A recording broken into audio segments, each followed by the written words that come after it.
Not all of the carbon that is taken up by living things is returned to the atmosphere, however. Some of it can be buried. So, for example, marine life may die and be buried and thus not decompose and return their carbon back into the carbon cycle. Over time, this can be compressed and form petroleum.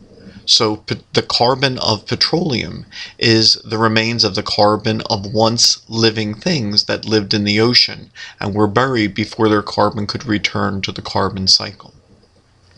Likewise, animals and plants on land may be buried before their carbon has a chance to return to the carbon cycle. Apparently, this was more common early in the history of plants in a period known as the Carboniferous.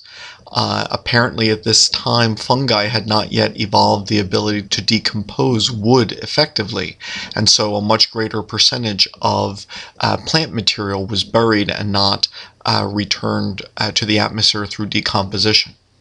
So our coal deposits are the remains of plants and animals from hundreds of millions of years ago, which were buried and did not have an opportunity to return their carbon into the carbon cycle.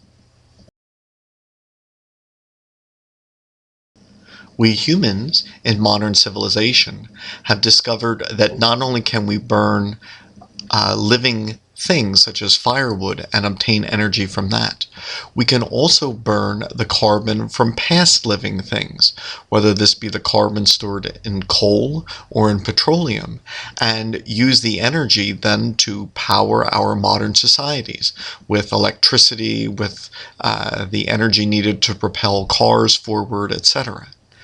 We must remember, however, that the carbon that was trapped in coal and petroleum and oil shale and natural gas, etc., was carbon which had left the carbon cycle. It had been buried and was no longer contributing to the amount of carbon dioxide in the air and thus global climate and temperature.